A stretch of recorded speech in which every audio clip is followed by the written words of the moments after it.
how's it going, guys, and welcome back to Monster Taming Newsletters, the segment on this channel where we check out various dev blogs, newsletters, and other updates within the monster taming community. Now, if you guys have been following the channel, you know that we actually did one like a couple days ago or so, but there's been a lot of news regarding the genre, especially in this sort of format. So it's good that we have this segment. It's definitely something good, and I know you guys like to sort of have all this stuff read out to you, so it's win-win. Anyway, today we got Mythren Newsletter. Then we got Entodrive, which had an update, which doubles down as a dev blog. And then we're going to talk about Animon Story and a specific article that sort of describes the game itself. Basically, Animon Story, if you guys don't know, I've covered it a couple times in Monster Tamer News. It's a tabletop RPG. Now, if you don't know what a tabletop RPG is, I don't blame you because I hadn't heard the term until recently. Tabletop RPG is like Dungeons and Dragons. It's like a board game. Basically, when you buy the game, you're going to get like a digital pack and you can like print everything out and you can play it for yourself type thing. But yeah, so we're going to start with Mythren, and of course, all the timestamps will be linked in the description for your convenience. Anyway, let's start. April newsletter, why Kickstarter? The Kickstarter. Crazy to think that there's only 12 days left until the Kickstarter. If you haven't yet, click on Get Notified to know when the Kickstarter goes live, as that will greatly aid us in having a successful launch. Obviously, I'm recording this on the 4th. You guys will be watching this on the 5th, so it's actually less than that. We will be having a Kickstarter trailer that will go live on the 13th, so that's going to go alongside the campaign. You can watch it with the community when it goes live, so keep your eyes open in our Discord and Twitter to hear about it when it drops.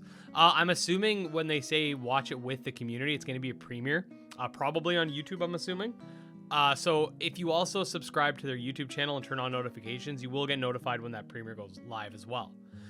So you might be curious as to why we are having to go through crowdfunding for Mythren. I will share with you our Why Kickstarter section of our Kickstarter page to try to explain better. Small Leaf Studios is a small group of independent developers who have been working on Mythren entirely in their free time. John and Corey started working on Mythren back in December of 2018, and since then we've grown as a team. Due to the nature of our work being in our free time rather than full-time, we've been a revolving door of active developers. We do, however, have a small active core group of developers who have been working hard to prepare our vertical slice and this Kickstarter campaign. They have put in many hours of work in a week. That's worded a little funny. They've put in many hours of work anyway, to put their own resources towards making sure we are in the best possible space for a Kickstarter. All money spent so far has gone towards various development tools and this Kickstarter through promo and marketing. Funding from Kickstarter will go directly towards reducing the workload on our core developers by outsourcing things like marketing, social media, and hiring extra freelancers. This will allow us to spend more time on the aspects of the games that we're best suited for. Kickstarter also helps to prove that the game is something people want and puts a hard number behind that fact. This will make securing a publisher much easier for the studio. Now we got the game's progress. So the team has been working on many aspects of the game to prepare us for the Kickstarter and bring a much needed visual and technical update to the Kickstarter trailer.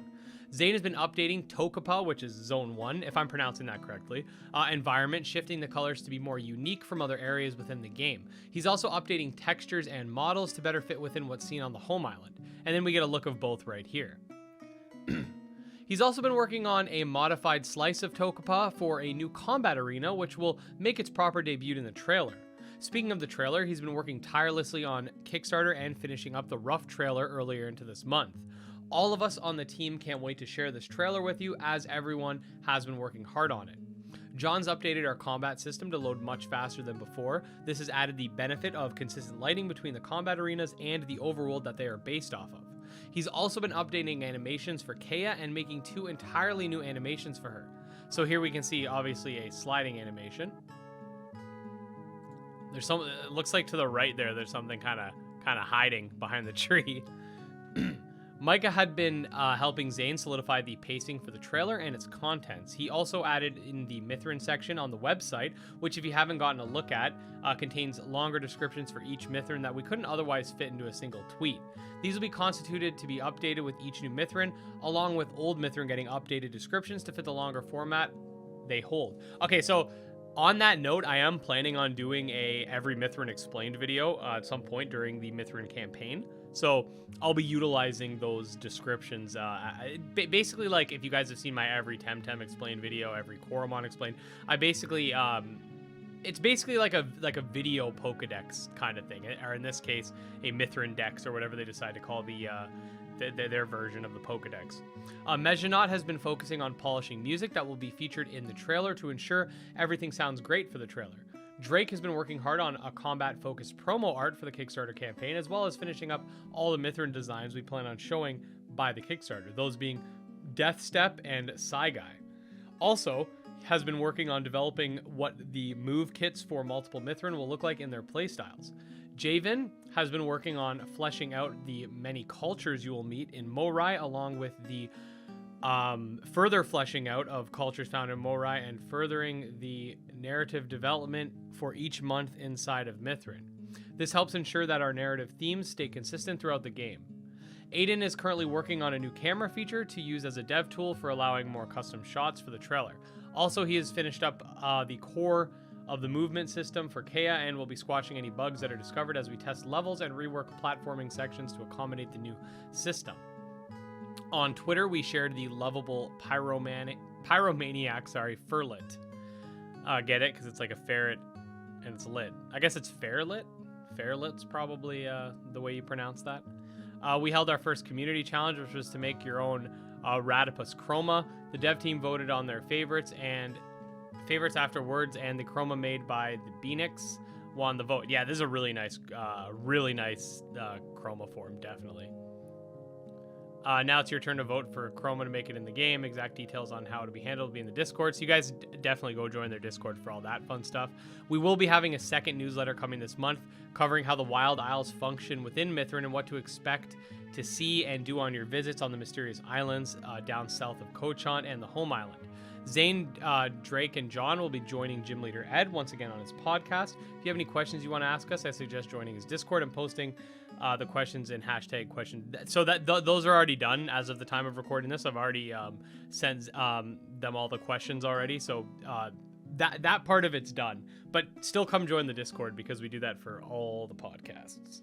Anyway, okay, so that's basically the gist of the Mythren update. Basically, you get sort of an introduction as to why they're doing Kickstarter, and we got a new Mythren, so that's always nice. Next, we're going to go over to Entodrive. And Entodrive, if you don't remember, we did do a video regarding this game. It's the 2.5D sort of Doom-looking monster taming game where you tame viruses. And by Doom-looking, I don't mean that it actually looks like Doom. I mean it's the same sort of idea where you have the 2D images that are sort of facing up to give the illusion of 3D. I actually really like this game's design. I definitely want to do a stream for it when I can. Anyway, Entodrive Devlog 3 added Wily Cave, Sturgeon event, and Magic Town events. What I've been working on, and I can zoom this in for you guys. Added silhouettes to area report cards. Report cards now reveal what monsters you've seen, adjusted all monster stats, adjusted all monster catch rates, try to make an early appearance, Entos have better RNG, added 3 new achievements, added Wily Cave, added Sturgeon event, added monster encounters to Magic Town, added Wily Story event, added crew battle in Magic Town, added crew battle in Champions Path, report card to Magic Town, report card to Wily Cave, attempted to work on input, lots of reports of buttons not clicking when they should, still needs more work, but for now it's a bit better, fixing correct ability listing on upgraded Entos moves. And then it shows cases what he's been struggling with. There is a point where switching in the menu still causes your HP to be set to 15. What's coming next? So, by the way, this is a very short devlog, if you didn't notice, compared to the Mythren one. What's coming next? Hack attempt and successful hack battle effects, improved battle effects for battle pacing. I'm going to start working on Champions Path Part 2 and Fishing Spot, Magic Town improvements, status move improvements. So basically a standard update. The game is a very early access if you do want to check it out. It's only like $3 on Steam. So, I mean, not much to lose there by checking it out. Like I said before, I definitely want to do a stream about this game. I'm not sure how long the game is, considering how early development it is, but I definitely want to start doing like monster taming streams where we like, you know, for 2 or 3 hours, we play like 2 or 3 different games. So a game an hour, sort of like we did with our birthday stream. Anyway, last but not least, we're going to be talking about Animon Story, the tabletop RPG, which I had mentioned earlier. So this is an article by Kieran Trivedy. I apologize if I pronounce that correctly, sir.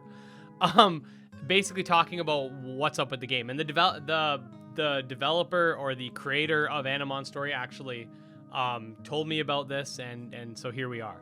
Animon Story is shaping up to be the perfect tabletop RPG for Pokemon and Digimon fans. Roll for Pokedex. Animon Story describes itself as a game about kids and their monster friends evolving to overcome adversity. If you're already thinking about Pokemon or Digimon, then you're on the right track. While some fans over the years have homebrewed Mon-styled mechanics for other tabletop RPGs, Animon Story seeks to tell the kinds of stories you'd get in an episode of Pokemon or Digimon, focused on a world of sentient monsters and the ways in which they exist. And I will zoom this in for you guys, if you want to read along. In Animon Stories, players create a kid and a monster called an Animon and set out with their friends on an adventure, rolling a pool of d6 based on their stats to overcome challenges they meet along the way. Kids fall into one of 10 archetypes that define their personality and place within the group. Examples include the bookworm, the jock, or the free spirit, with each archetype receiving an additional dice in their pool when attempting different types of actions. Animon, meanwhile, are intelligent sentient beings that are characters in and of themselves. I wanted to tell stories focused on a group of kids with their partners unique to them that were narratively used as a reflection of the characters. Writer and creator Zach Barrow tells me. So here's a couple of examples of their designs. Animon can evolve in a more powerful form, with different classifications playing a role in their combat ability. The bonds between the kids and their Animon are powerful, allowing Animon to evolve into more powerful forms. The real character customization comes from creating your Animon partner and their successive evolutions. Whilst there will be examples of Animon NPCs that player can pick up and play with, the game encourages players to let their creativity run wild in creating their own Animon. Each Animon has a classification, for example, machine, beast, insect, and an element, for example, electric, light, nature, and these can be combined in numerous ways to describe any kind of creative players can come up with. Classifications give bonuses to interacting with wild Animon of the same group, whilst elements work much like types in Pokemon, with matchups making particular elements strong or weak against others. As well as classifications and elements, players can create signature attacks to really make their partners stand out in combat. So I'm not really sure how it would work, because obviously, like, these types of games, I've never played Dungeons and Dragons or any sort of game like that, so I'm not exactly sure how the like imagination side of things work, to be quite honest. So I might have to do some research on tabletop games like this before I check it out when it comes out. I love the idea of randomly picking out a classification and element and trying to come up with a character that fits. Dark Celestial, Fire Insect, or Mirage Avian. The creative space for coming up with unique creatures feels near endless, and this is taken further by qualities. These traits are that they describe an Animon's physical characteristics, such as flight, flaming body, or a tough carapace, and provide bonuses to relevant roles. While the game will include a list of potential qualities, players are encouraged to work with their GM to expand this list with their own unique qualities. By doing this, the game ensures that every Animon will feel special. I believe this is an ad. I could be wrong. Yeah, so that was just explaining what a tabletop RPG is, if you guys want to check that out. As well as customizing their Animon, the game allows the GM and players to collaboratively customize the world in which the story takes place. Originally, the game had more flex setting, but as time went on, I kept thinking about things people might want to change to suit their story and decided to remove these limitations, says Barrow. Rather than a fixed setting, Animon will provide a set of questions that the GM and players can sit down and answer together in a session 0.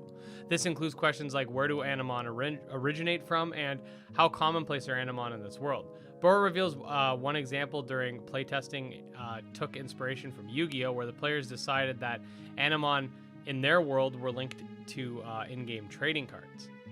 I'm always a fan of giving players tools to tailor the world to their liking, and this system does just that, allowing groups to mimic and take inspiration from all their favorite worlds in the way that they best see fit and the story that they want to tell. Whether that's a story where Animon are a key part of society and trainers roam the land and battle like Pokemon, or one that has the kids develop a unique bond of friendship with a group of extra-dimensional beings as Digimon, this system has you covered. One of the most unique aspects of Animon Story is the idea of playing 2 characters. In the vast majority of RPGs, players create and control a single character. Sometimes they might have a pet that they command, but the concept of playing 2 intelligent, sentient characters is rare. The general rule in Animon Story is that the players can create a kid who is the primary viewpoint character, but also have total control over the Animon character. The only time this changes is at a particular narrative moment where there's dissonance between the kid and the Animon. This works nicely with themes of the game, and there are mechanics that serve this purpose too. As players gain experience, the bond level between their kid and Animon grows, allowing them to gain power and access more powerful forms. Even as this bond grows, it can be strained and tested, with the tension between characters leading to what the game is called a bond break episode. In these moments, the relationship between the kid and the Animon is put to the test as the tension between them comes to a head. Perhaps the kid has acted selfishly and their partner is fed up with it, or maybe they push their partner too hard in training and something bad happens. However this manifests itself, bond break episodes are the key moments of the character's development. Once characters can resolve their conflict, their bond becomes even stronger. Players can choose to combine elements of whatever inspirations they want, whether it's the desire to be the very best in Pokemon or the focus on friendship as seen in Digimon. So they had touched on that. Animon Story aspires to tell types of stories that have been made popular through franchises like Pokemon and Digimon for decades, but that few tabletop RPGs are tailored for. With the level of setting customization made easy by the system's rules, players will be able to take inspiration from a wide range of franchises to tell a story crafted to them. Their creativity, freedom, combined with a combat system that will feel both interesting and familiar should make Animon Story something that all Mon fans will be able to enjoy. And they also have a play kit that you can download on itch. So yeah, like I said before, I've never personally played a tabletop game, so it'll definitely be something interesting to at least sort of go over when it comes out. Let me know what you guys think about this one, because I am really curious. I remember when I covered it, a lot of people were pretty excited about this game. So definitely let me know what your thoughts are on this. And regarding, same thing regarding Mythren and the Entodrive update. What are your guys' thoughts overall?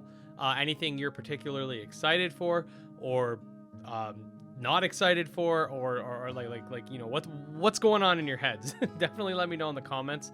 And if you do enjoy daily monster taming content, whether it be unscripted videos like this, podcasts, scripted videos like essay format, monster tamer news, etc., definitely make sure to subscribe to the channel, because I got you covered here. I'll see you guys in the next one. Peace.